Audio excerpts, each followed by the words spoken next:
साप्ताहिक कथा संस्करण में आप सभी भक्तों का स्वागत है। जैसा कि आप और हम सब जानते हैं कि महाराज जी अंतर्यामी थे। अपने भक्तों की जो भी परेशानी थी, जो भी चाह थी, उसे सुन लेते थे। और इसी तरह कई कहानियां हैं जिसमें महाराज जी ने अपने भक्तों का जो चाहते थे उनको दिया, और जो भी उनकी चाह थी उसे पूरा किया। उसी संदर्भ में काफ़ी पुरानी बात है। महाराज जी के एक भक्त थे, व्यास जी। वो बनारस से कैंची आए हुए थे और अपने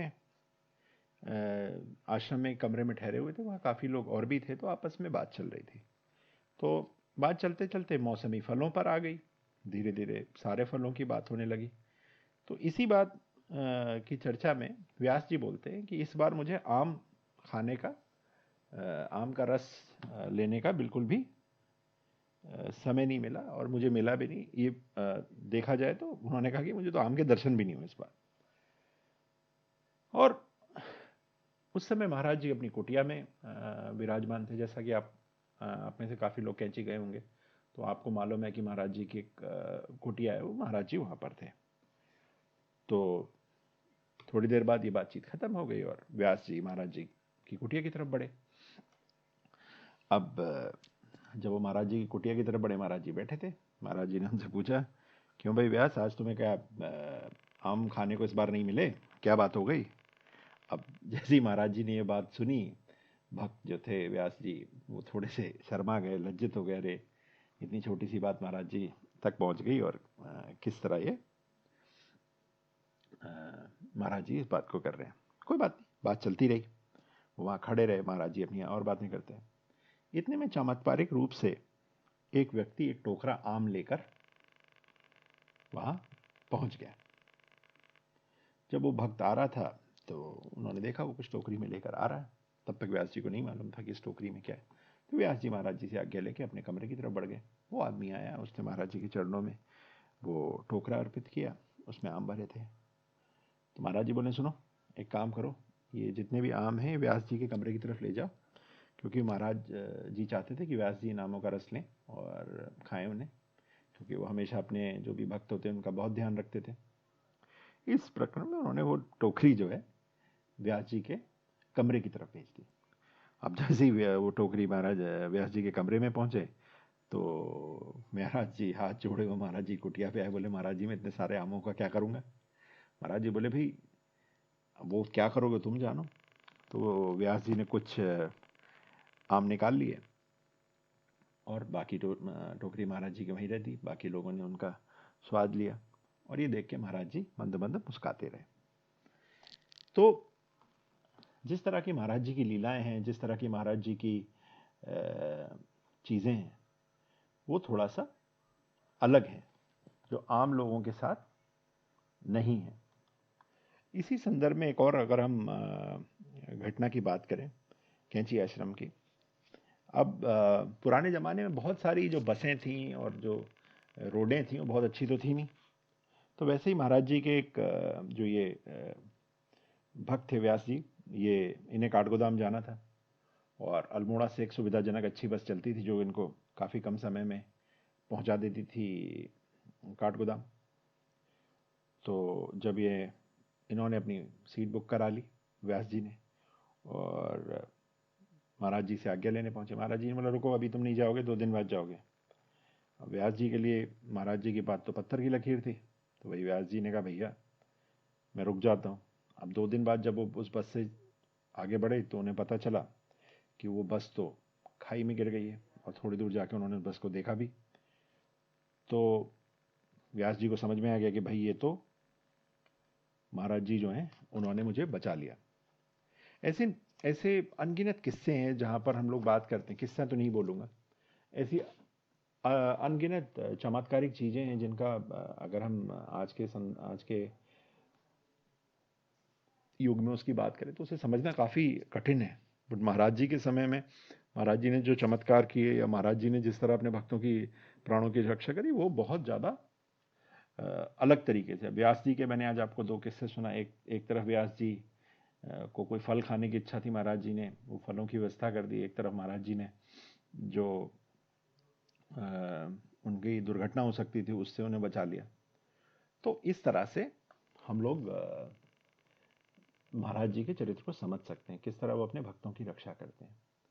जैसा कि कई बार मैं आप लोगों से कहता हूँ कि भाई आप सुंदरकांड का पाठ किया कीजिए। तो आखिर क्यों करना है हमें सुंदरकांड का पाठ? आखिर सुंदरकांड से हमें क्या क्या शिक्षा मिलती है? सबसे बड़ी शिक्षा तो ये होती है कि सुंदरकांड से हमें मिलती है कि किस तरह अहंकार जो है वो किसी भी व्यक्ति के पुरुषार्थ को खा जाता है। अहंकार, घमंड। आखिर देखा जाए तो पूरी रामायण में, सुंदरकांड में अगर हम बात करें, पूरी रामायण में बात करें, तो रावण जो था वो काफी ज्ञानी व्यक्ति था। उसके अंदर ज्ञान कूट कूट के बना था। पर हुआ क्या? उसने अपने अहंकार में अपनी पूरी जीवन समाप्त कर लिया, अपने आसपास के लोगों को खत्म कर दिया। रावण के सारे बेटे मारे गए। क्या वो जो उसके बेटे थे, जो उसके पुत्र थे, क्या वो ताकतवर नहीं थे? थे। पर वो इस युद्ध में हारने का सबसे बड़ा कारण ये था कि उन्हें भी मालूम था ये बात गलत है। अगर आप देखें, हनुमान जी पहुंचते हैं लंका। लंका में पहुंच के वो रावण को बताते हैं, भैया तुम ये छोड़ दो। ठीक है, रावण नहीं मानता है। उसके बाद विभीषण विभीषण छोड़ के जा रहे होते हैं। ये भी कहते हैं, भैया आज अगर मैं छोड़ के चला गया तो तुम सबकी जो आयुहीन हो जाओगे। कोई बात नहीं, उनको भी उसने छोड़ दिया। उसके बाद जब विभीषण वहां पहुंच गया और उसके पीछे रावण ने अपने जासूस भेजे पता करने के लिए कि किस तरह से विभीषण वहां क्या कर रहा है प्रभु राम के पास। तो वो भी जब लौट के आए तो उसने भी उनको बताया, मंदोदरी ने उनको बताया कि भैया ये छोड़ दो तुम। पर वो नहीं माने। तो उसका अंत क्या हुआ कि उन्हें अपने प्राणों से हाथ धोना पड़ा। दूसरी बात, कोई क्या होता है ना, कुछ कुछ चीजें ऐसी होती हैं कि मान लो आपसे एक छोटी गलती हो गई, आपने आपको उसकी सजा मिल गई, बात खत्म हो गई। रावण की उस एक गलती की वजह से आज तक उसे सजा मिल रही, हर दशहरे पे उसे जलाया जाता है।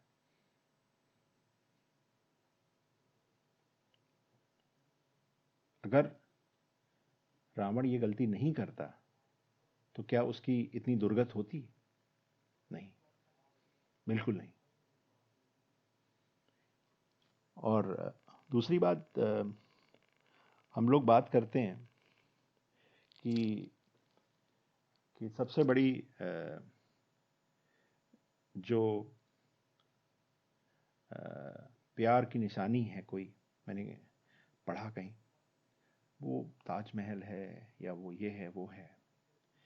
मेरे अनुमान से अगर सबसे बड़ा कोई प्यार की निशानी है तो वो पुल है जो प्रभु राम ने उसे बनाया अपनी पत्नी के पास जाने के लिए, अपनी पत्नी को एक आतताई से छुड़ाने के लिए। उससे बड़ी प्यार की निशानी क्या हो सकती है? और उन्होंने जो भी किया, चाहे उन्होंने रावण को हराया, वो सब मर्यादा में रहते हुए हराया। अब क्यों हम लोग प्रभु राम को मर्यादा पुरुषोत्तम कहते हैं? उन्होंने कभी भी मर्यादा को नहीं लांघा। अगर आप देखिए इस पूरी कहानी में, इस पूरी ग्रंथ में, इस पूरी जो हमारे ग्रंथ है रामायण जो है, उसके अंदर अगर आप पढ़ेंगे तो उसमें सिर्फ मर्यादाओं को रखा गया है। अगर आप देखिए ना, आप हंसेंगे। विभीषण जो है प्रभु राम के पास पहुंचता है, उसके भाई ने उनकी पत्नी को का अपहरण कर रखा है, तभी भी प्रभु राम ने उसको अपने यहां शरण में दी। और क्या कहते हैं प्रभु राम? कि वो व्यक्ति जो कि किसी को भी जो भी उसके शरण में आता है उसमें अपनी हित और अनहित देखता है, तो वो जानवर के समान है, खराब आदमी है। जो आपकी शरण में आ गया, आपको उसको आश्रय देना ही है। ऐसा नहीं था कि रावण के पास लोग नहीं थे या रावण के पास नहीं थे। अगर आप देखिए, जब हनुमान जी पहुंचते हैं तो रावण तो कहता है इनको मार दो, अंग वंग करो, पठाओ बंदर को। ये बोला रावण ने। बट वहाँ माल्यवन थे, वहाँ विभीषण थे। विभीषण ने कहा नहीं नहीं भैया, नीति विरोध न मारो दूता, मतलब दूत को नहीं मारना चाहिए, ये नीति विरोध है, इसे कुछ सजा दे दीजिए। ऐसे आदमी जिसको हम कहते हैं कि भैया वो तो सुर असुर सब खाता था, उसके भी जो सभा थी उसमें ऐसे लोग थे जो उसको बताते थे कि ये गलत है। और आजकल क्या होता है, अगर आपने कोई तुगलकी फरमान सुना दिया अपनी कंपनी में या अपनी चेयर पे, तो आपके नीचे वाले कहते हैं बहुत सही बहुत सही। समझ रहे हैं आप? चाहे उसका कितना ही विनाश हो। तो इस बात का सदैव ध्यान रखिए कि जो मर्यादाएं हमारे धर्म में हैं, हमारे देश में, उनका हमेशा हमेशा पालन कीजिए। हम यहां पर किसी दूसरे जात या धर्म के आदमी को गलत बोलते हैं। आप प्रभु राम की सोचिए, उनकी सेना में बानर थे, बारूद थे, जामवन थे, कितने विभिन्न तरह के तो जानवर थे, उन्होंने उन्हें अपनी तरफ समावेश कर लिया। तो इंसान भी नहीं थे, जानवर थे। हम किन की बात करते हैं, किन के भक्त की भक्ति करते थे महाराज जी? हनुमान जी की। जब प्रभु राम हमारे पुराने में सब जो जानवर हैं उन्हें तक अपने साथ समाहित कर लिया, तो क्या हम 4-5 धर्मों को अपने साथ समाहित नहीं कर सकते? उसके लिए हमें लड़ाई जरूरी है, उसमें हमें ऊंच नीच देखना है। यदि आप सब लोग महाराज जी की इतने भक्ति सुनते हैं, कहानियां सुनते हैं, तो सबसे पहले तो सबको समान तरीके से देखना शुरू कीजिए। कोई बड़ा नहीं है, कोई छोटा नहीं है, सब बराबर हैं। हर धर्म की अपनी मान्यताएं और अपने तरीके से चलते हैं।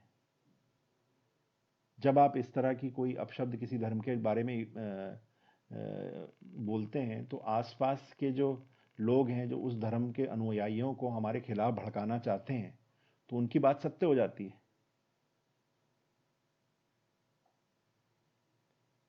ये जो देश है, ये तीनों, ये चारों, पांचों, हजारों धर्मों का समावेश है।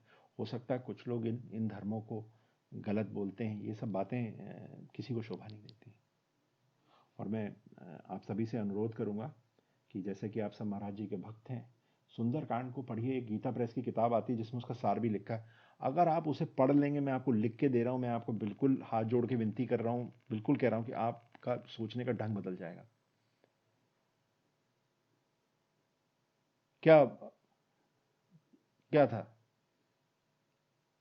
जब आप प्यार से प्रभु राम, जो सागर था, उससे कह रहे थे भैया रास्ता दे दे, कोई रास्ता बता दे, तो वो नहीं आया।